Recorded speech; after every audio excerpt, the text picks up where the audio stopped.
There is a photograph taken in the spring of 1869, preserved now in the collections of the Missouri History Museum. It shows a flat expanse of broken earth at the corner of North Broadway and Mound Street in St. Louis.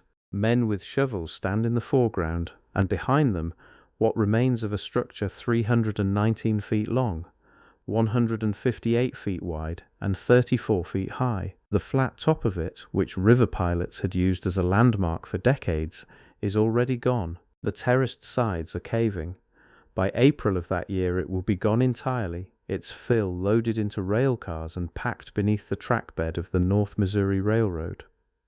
The newspaper that covered its removal called it the grasping money-making spirit of our age. That sentence was written in November of 1868. Nobody quoted it again. If you're finding this story compelling, hit the like button and subscribe, and drop a comment telling me where in the world you're watching from.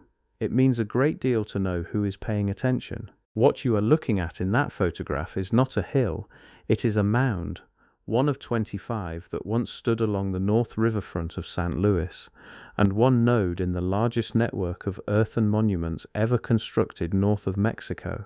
The people who built it moved 55 million cubic feet of earth across a territory that stretched from the Gulf of Mexico to the Great Lakes, from the Carolinas to the plains of Nebraska. Their city, centered across the Mississippi River in what is now southwestern Illinois, covered 6 square miles at its height around the year 1100. Its population stood between 15,000 and 20,000 people, larger than London at the same moment in history. They were not a rumor, they were not a footnote. They were the dominant urban civilization of the North American continent, and in the 2 decades between 1880 and 1901, the young state of Illinois and the cities growing along the Mississippi erased the majority of what they left behind. The civilization is known now by the name of the culture that produced it, Mississippian. Its center, the site called Cahokia, stands today in Collinsville, Illinois, designated a UNESCO World Heritage Site in 1982. But Cahokia in its preserved form represents only what survived. The original city encompassed 120 earthen mounds spread across 4,000 acres. Today, 70 of those mounds remain protected within the State Historic Site. The other 50 are gone, leveled by plows, cut open for railroad fill, built over during the expansion of East St. Louis and the surrounding townships between the 1880s and the first years of the 20th century. Across the river, in St. Louis proper, 40 mounds once stood within what would become the city's boundaries. One survives, Sugarloaf, a low earthen rise near the intersection of Interstate 55 and South Broadway, now owned by the Osage Nation. The others were consumed one by one by the infrastructure of a civilization that did not stop to ask what it was standing on. To understand what was lost, you have to hold the scale of what existed.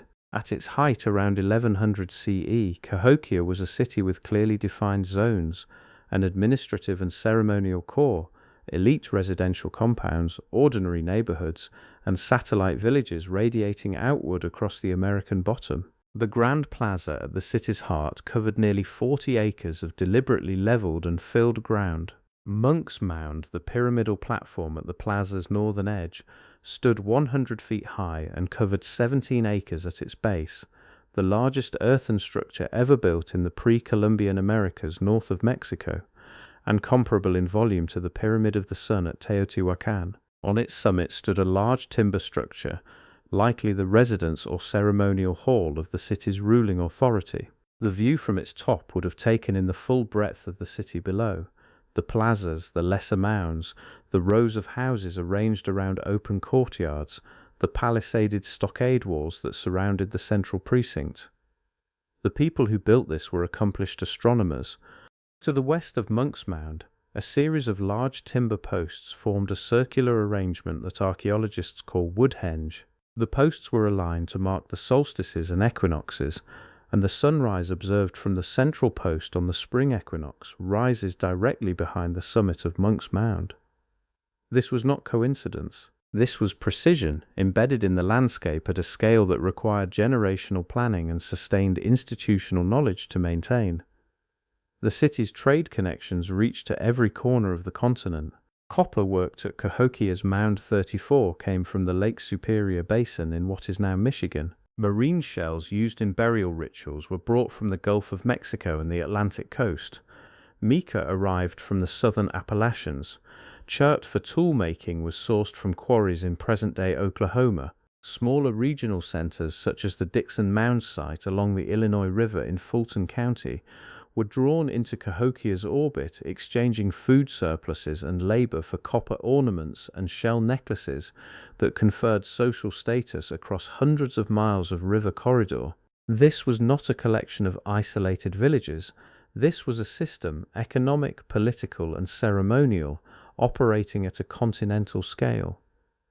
The system began to contract after 1150 CE for reasons the archaeological record records but does not fully explain. By 1300, Cahokia had been abandoned.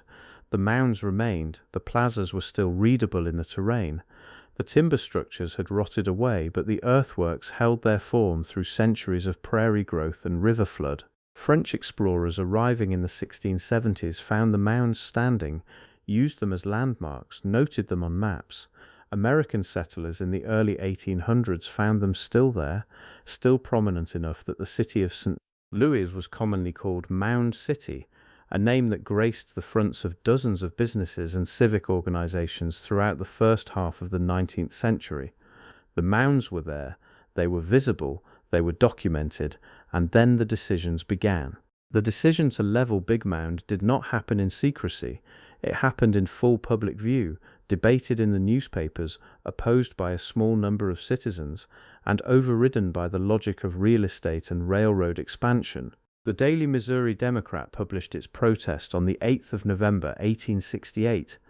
Men are digging on every side, the paper read, and what should have been purchased by the city and preserved inviolate will soon be known only in location tradition. The St. Louis Dispatch described the opposition as futile against what it called the grasping, money-making spirit of our age. Both papers ran the story and moved on. By April of 1869, the mound was gone. What the excavators found inside it was never fully recorded. A burial chamber lined with cedar logs held between 20 and 30 human bodies, along with quantities of white shell beads from the Gulf of Mexico, and 2 copper earrings shaped in the form of long-nosed gods, a ceremonial motif that appears across the Mississippian world from the Gulf Coast to the Great Lakes. The earrings vanished during the demolition. The cedar timbers were carted away. The skeletal remains were not described systematically, and whatever notes were made did not survive. The fill dirt went into the trackbed of the North Missouri Railroad along the Mississippi riverfront, and the men who laid the track walked across it every working day without knowing what was beneath their boots. If this investigation has your attention, subscribe and turn on notifications. There is more to uncover. Your support makes it possible to bring these buried histories to the surface. This was the pattern across the American bottom during the 2 decades that followed. Discovery without documentation, demolition without record, and the slow conversion of a continental civilization's physical remains into the infrastructure of another one. In East St. Louis, which sits directly across the Mississippi from St. Louis and formed the second major precinct of what archaeologists now call Greater Cahokia, roughly 50 mounds were documented before the Civil War.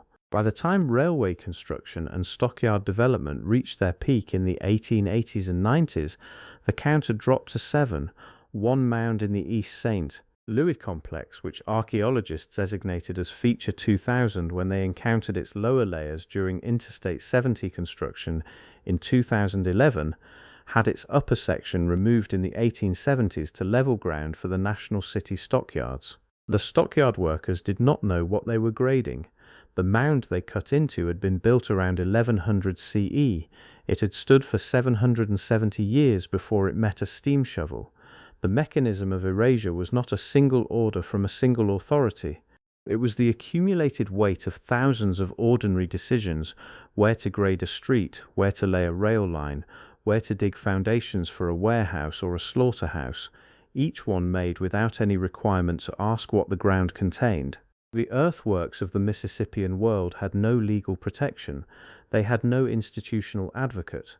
The Bureau of American Ethnology in Washington, under its director John Wesley Powell, had dispatched Cyrus Thomas of Illinois to conduct a national mound survey beginning in 1881. Thomas spent 10 years and produced a report of 730 pages, published in 1894 as part of the 12th annual report of the Bureau of Ethnology.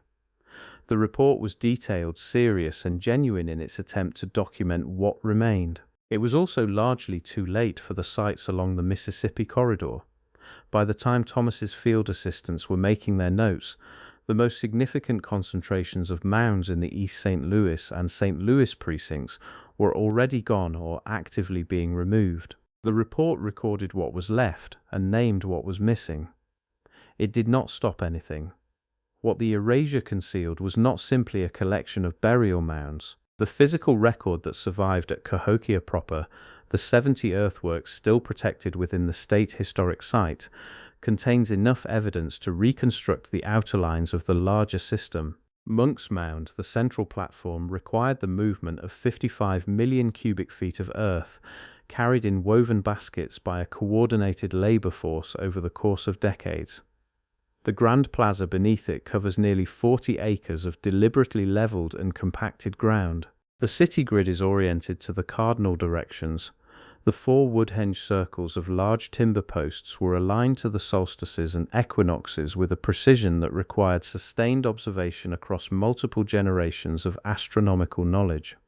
The burial record is equally exact. Mound 72, a small ridgetop mound roughly 850 meters south of Monk's Mound, was excavated beginning in 1967 by archaeologist Melvin Fowler. It contained 5 mass graves, each holding between 20 and more than 50 bodies, along with dozens of other burials placed individually or in groups.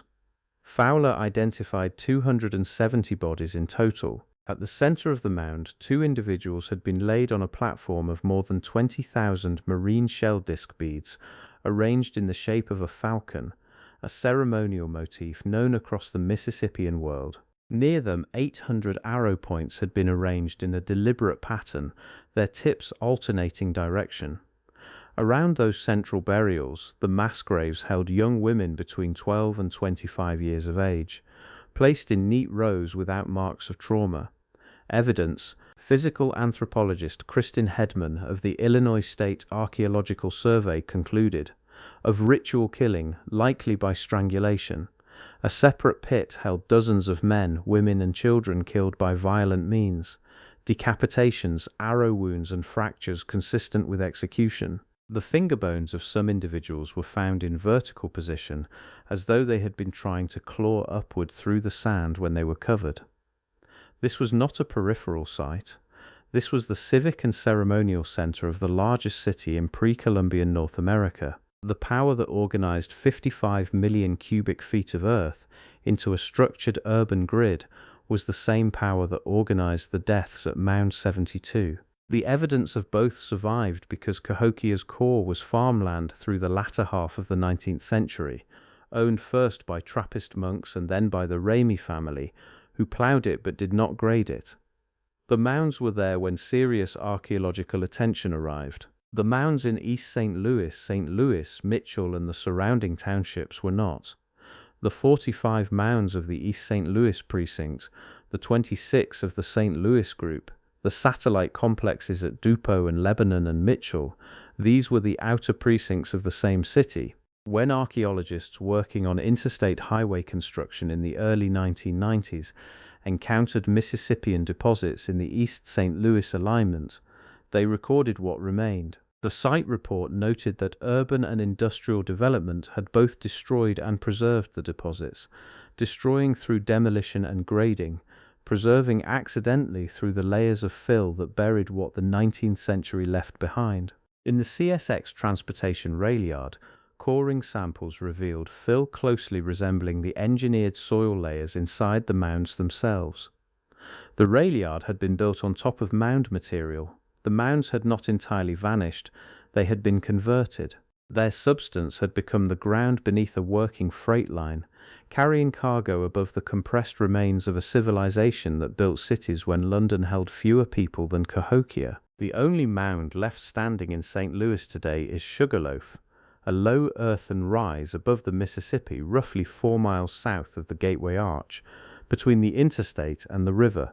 It survived because its position on a steep bluff above the floodplain made it difficult to develop, and because it sat far enough from the centers of both Carondelet and St. Louis to escape the graders until efficient transit arrived. When St. Louis was incorporated in 1809, Sugarloaf was used as a survey landmark, a corner marker for the city's legal boundary. The city that grew inside that boundary consumed everything else and left Sugarloaf standing because no one got round to it in time. The Osage Nation now owns the property. They purchased it to care for it in perpetuity because Sugarloaf is the last physical remnant in the city of a civilization their oral histories connect them to directly. At Cahokia itself, Monk's Mound still stands. The trail that circles its base takes less than an hour to walk. From the summit, on a clear day, the St. Louis skyline is visible across the river, the Gateway Arch rising above the ground where 26 mounds once stood in a line along the north riverfront. The arch was completed in 1965. The year before, Cahokia had been designated a National Historic Landmark.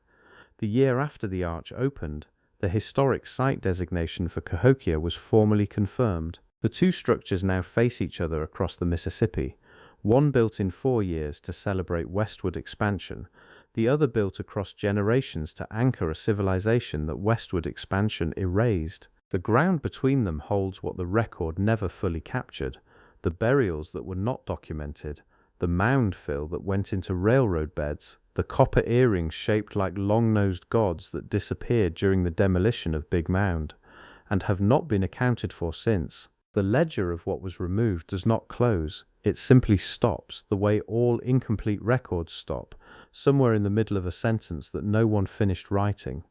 The mounds that remain are enough to read. The mounds that are gone are enough to measure the scale of what the record chose not to keep. Thank you for staying with this until the end. If what you heard here stayed with you, the other films on your screen continue the investigation. Subscribe if you haven't, and I will see you in the next one.